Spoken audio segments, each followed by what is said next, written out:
listening to the Read-Aloud Revival podcast. This is the podcast that inspires you to build your family culture around books.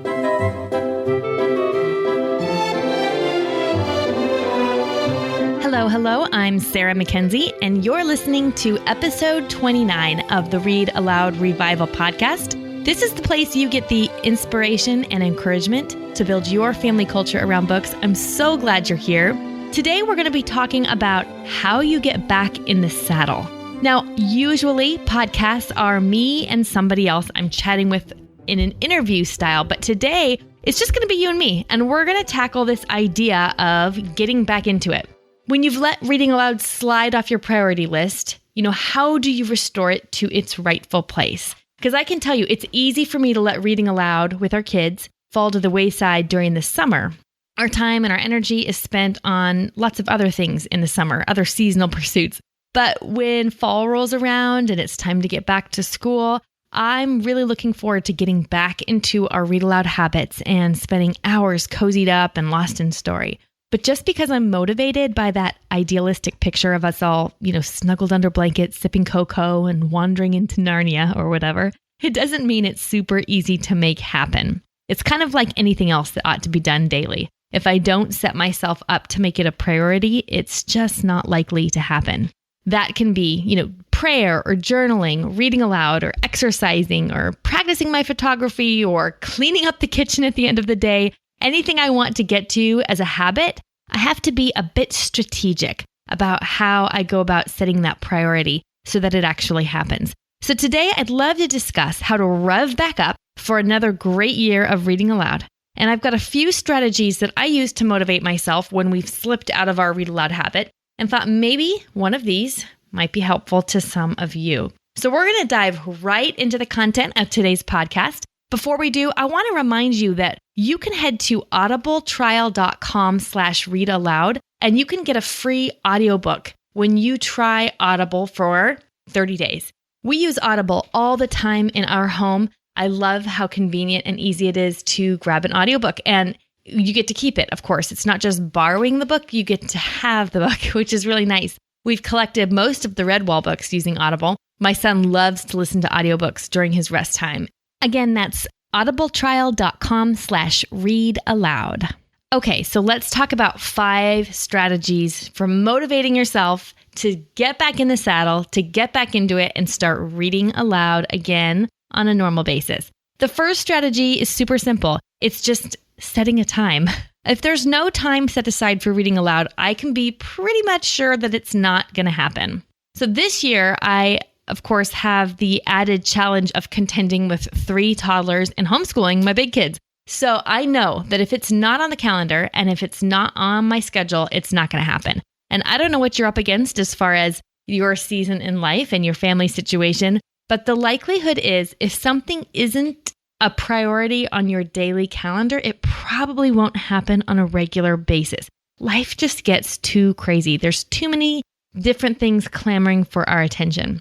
So what I do is I set up our school day to leave room for reading aloud during certain blocks of time. I don't usually say we're going to read aloud from 9 to 9:30 because those kind of schedules never work for me. I try every once in a while, I lose my head a little bit and I try to peg activities to exact timeframes, but it never works. So instead, I find that using a flowchart works really well when I'm scheduling my family. And in the flowchart, I will make reading aloud a piece of that. So, for example, I may say, let's read aloud after breakfast. And so every day, whether breakfast happens at 8 or 8:30 or 8:42, when breakfast is done, we can read aloud. Now, when you choose to schedule your read aloud time is going to vary depending on what you've got going on. Meal times are a really fantastic time to read aloud if you have, I'd say preschoolers and up, because, kids' mouths are busy. And so you kind of have a captive audience and they're going to eat every day. So you can be pretty much sure that you'll read aloud every day. In my home, we have 3 toddlers. And so meal times are not a good time for reading aloud. But maybe after meal times are good. So everyone's kind of content because their tummies are full and I can set up the toddlers with a little something to do and we can read aloud. If your kids attend school away from home, you might like the chunk of time right before bed as your read aloud time. Actually, even if your kids attend school at home, you might like that time of day. I have a little bit of a hard time committing to before bedtime because I am so tired by that end of day. So you need to pick a time that works for you. It doesn't really matter when. Just pick a time that works for your family during this season of life. You might have soccer practice or music lessons or baby naps or driver's ed to contend with. Whatever you have going on in your life, don't fight it. Just make Read Aloud fit your family life. We don't want our families to be, falling over themselves trying to make reading a priority against their will. It's kind of like it needs to be something that dovetails really beautifully with our home life. One thing I will say about reading aloud is that it can be hard to read aloud earlier in the day if your schedule's crammed, but generally the earlier you get to it, the better. I really love reading aloud to my kids before bed, but that 8 p.m. willpower is almost non-existent and I just get so tired, it's tricky. So I have found that the earlier in the day that I read aloud, the more likely it is to happen. So if I set a goal, I want to read aloud every single day this week, and we're going to do it right after breakfast, even if it's only for 10 or 15 minutes, even if it's just a short chapter, then if I can do it earlier in the day, it's more likely to happen. Sticking to the same time every day can also be a real challenge, or in some cases, an impossibility. But I would say don't let yourself get discouraged by your struggle to read aloud at the same time every day. It doesn't really matter that it happens at the same time. It just matters that it actually happens. So a good strategy for this is similar to, having a flowchart family plan, is pegging your read aloud to an activity you're already doing. Like I just said with meal times, you're going to have lunch every day.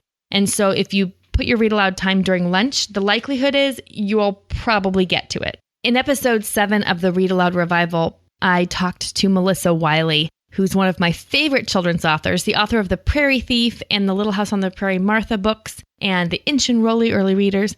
Anyway, she talked about how her family's habit of reading aloud at breakfast, they actually read poetry at breakfast, was maintained for quite a while when her children were younger because breakfast happened every day. And that's a classic example of pegging.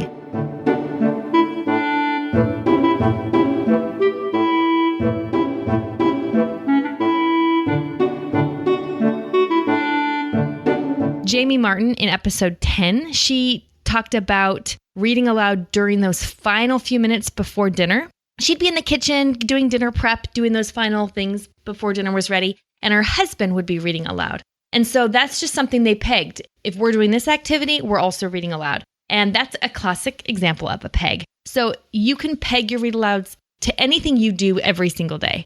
Younger children really like this. It's a part of their routine. This last summer, every night after dinner, we would take the toddlers on a walk. Well, actually right before their bedtime. So after dinner, after baths, we'd toss them into the stroller and we'd take them for a walk. And they expected it. In fact, if we tried to put them to bed without a walk, they would, reject that completely and beg for their walk. And so I think because it's just something we did every night, it was just part of kind of how they relaxed into their day, what they could expect. So if you've got young children, making reading aloud a part of your family rhythm, your daily routine, that's a really calming, wonderful thing to do as well.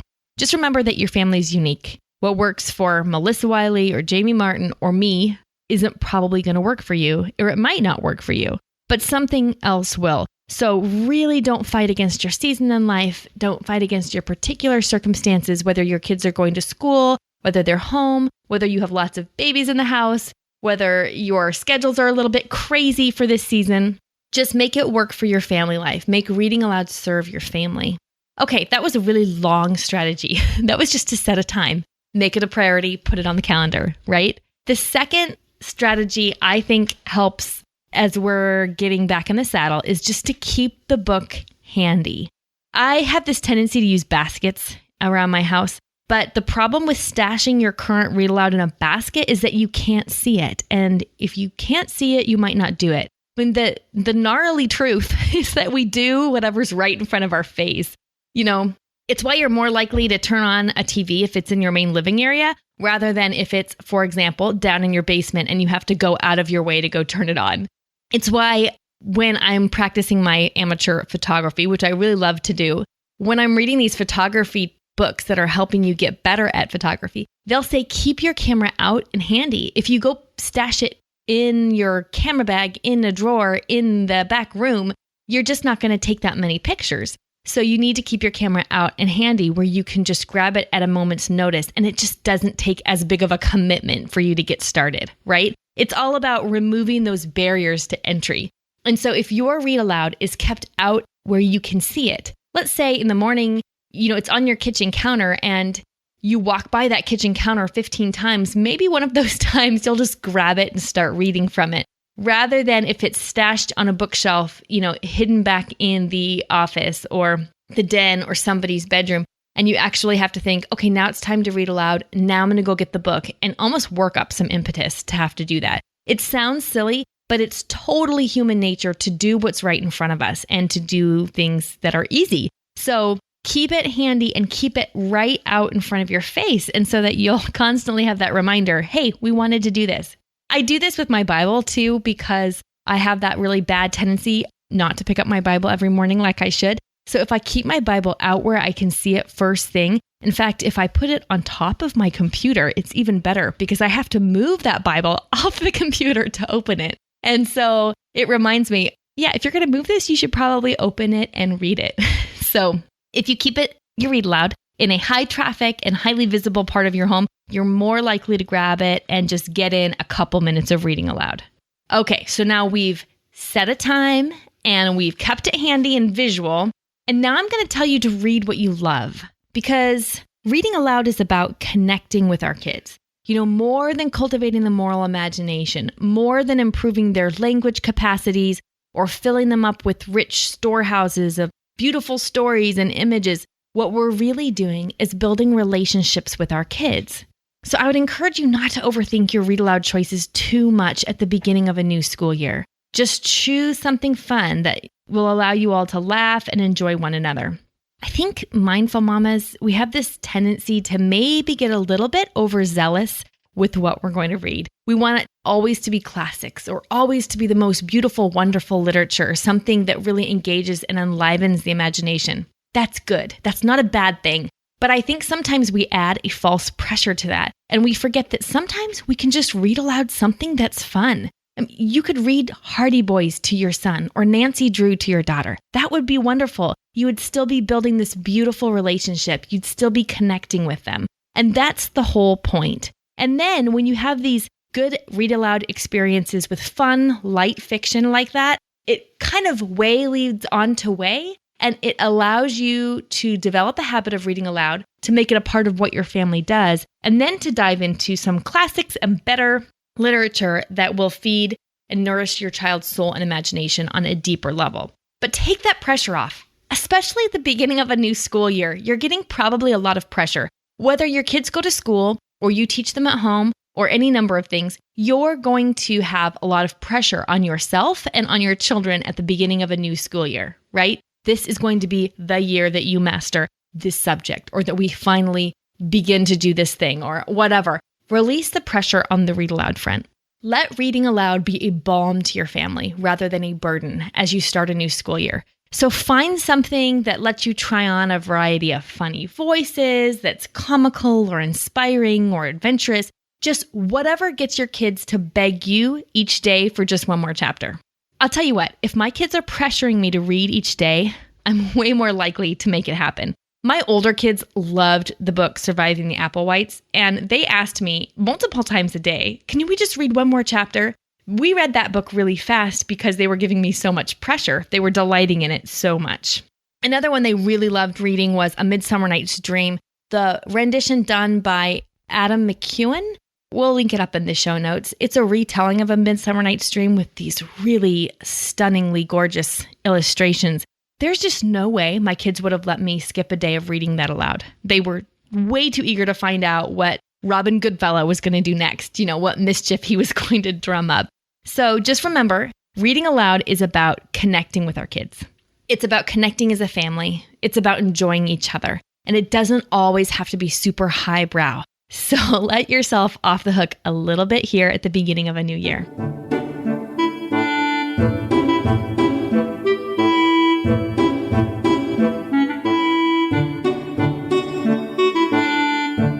All right, so you've set a time, And we're going to keep our read alouds handy and visible. And we're going to read something we love to make sure that reading aloud is an enjoyable thing for us as we start on a new year. It's a good idea also to track progress.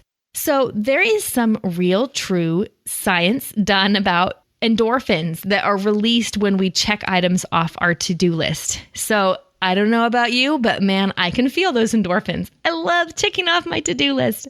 So we have a printable calendar at readaloudrevival.com. In fact, we'll make sure it's available on the show notes to this episode. So if you go to readaloudrevival.com, look for episode 29, and you'll find a printable calendar there. It's a year-long calendar on one page. And basically what you're going to do is every day that you read aloud at all, 5 minutes at all, you're going to put a check mark on that day on the calendar. Every day that you read aloud for at least 5 minutes, you can mark an X off on that day. But what you'll do is you'll see how long of a chain you can make before, with those X's, like how long of a chain of X's you can make before it breaks. That's pretty fun. And it reminds me so much of the reading streak. If you have read Alice Ozma's The Reading Promise, My Father and the Books We Shared, which I highly recommend. It's such a wonderful book. She talks about this reading streak where her father and her read every single day for 8 years. It was an amazingly beautiful story. And in that memoir, she talks about the relationship, how their relationship was formed by that experience, which is really just so inspiring. Most of us, I think, probably can't read aloud every single day for 8 years. I haven't pulled it off, and I host this podcast. So I think it's at least a little helpful to understand that even if you don't have an endless streak, even if you have on your little chain where you're marking off your X's, you do 10 days and then you miss a day, that's okay. Then start up the next day. Don't get discouraged. Just start again the next day and start another streak. Because I tell you what, if it's all on one page, hanging on your fridge, at the end of the year, you're going to see more X's on that calendar than blank spots. And it doesn't really matter if it's an endless chain, an unbroken chain. It's just that you're going to see all of those X's. And those are all marks or evidence of the time that you've invested with your kids in sharing stories. And that's a beautiful, beautiful thing. So don't get discouraged. Go ahead and go to readaloudrevival.com, go to episode 29, download that printable calendar and put it up on your fridge. And every day that you start reading, even for a few minutes, mark it off and then see how many X's you get at the end of each week, at the end of each month, at the end of the year. I think you'll be really happy with that. That will be wonderful. And hey, I just had this idea. If you wanted to snap a picture of your calendar and your progress on your Read Aloud Revival printable calendar, put it up on some social media network like Facebook or Instagram and use the hashtag Read-Aloud Revival so we can find it. That would be really fun for us all to watch and encourage each other along our own little mini reading streaks. So my final strategy for you is don't make it a bigger deal than it is. It's just not that big of a deal. It's not like you're starting a huge diet change or some major exercise breakthrough. It's not like you're moving houses or, I'm trying to think of some big project. Reading aloud doesn't need to be that big thing. Cindy Rollins, well, you know what? I'm going to tell you right now. I'm going to give you a little peek. Next week, we get to chat with Cindy Rollins about reading aloud with boys. And this is something she said during the podcast that was so amazing. Don't make a plan to read aloud to your children. Don't go sit down at the computer right now and make a plan to read aloud to your children. Go get a book and start reading it. If you are sitting around and you're feeling guilty, I'm not reading to my children, just stop. Take that feeling, get rid of it. That's not productive. Pick up a book and go read to your children right that minute. Oh, awesome, right? Yeah. So I would encourage you to, you don't necessarily need to make some big grand plan. And actually what Cindy just said, that almost runs a little bit counter to my idea to print out a calendar and put it on your fridge. But I think the heart of what she's saying there is it doesn't need to be this big, giant thing. Reading aloud to your kids is just a beautiful little thing you can do right now. You could turn off this podcast, you could grab a book off your shelf, and you could read to your kids for a few minutes. Those will be 10 minutes of really good investment. Some of the best parenting invested minutes that you can make in your child's life. They're minutes I know you won't regret. And so when we're trying to get back in the saddle, when we're trying to get back in the habit of reading together with our kids and our families, I just want to encourage you. It doesn't need to be some big, hairy, scary deal. Just set a time, keep it visible and handy, Mark your progress to be a constant encouragement to you and to help you remember that it's a priority for yourself. And read what you love. Read something fun from your own childhood. Pick up a Bobbsey Twin book or something that you really liked from when you were a kid and read that to your children. And let reading aloud form joy in your family above all.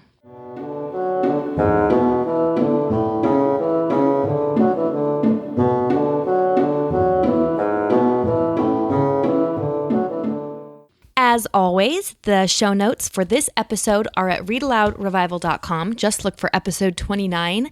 Anytime you're listening to an episode of the Read Aloud Revival and you hear us toss out book recommendations or a link to a great website or a webpage, just head to the show notes. You don't have to stop sweeping the floor or pull your car over to the side of the road or anything crazy like that. We keep track of all of those for you right on the show notes. So head to readaloudrevival.com and you can click on any episode you're listening to find the show notes.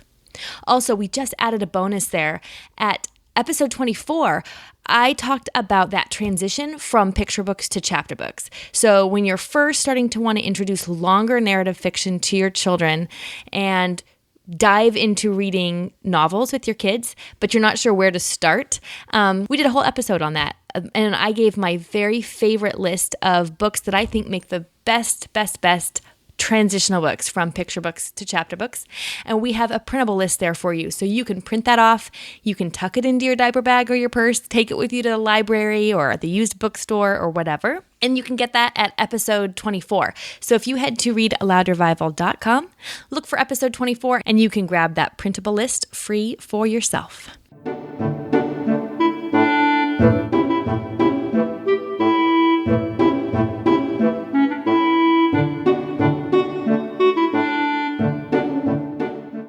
Next time, we're back to interviews, and I'm going to be chatting with Cindy Rollins all about reading aloud with boys, the books they enjoy best, the poems they enjoy best, what to do when they're squirmy, and even how to inspire a love of reading in boys who may not already love it or enjoy it as much as you hoped they would. So I hope you'll join us for episode 30. That's coming up next.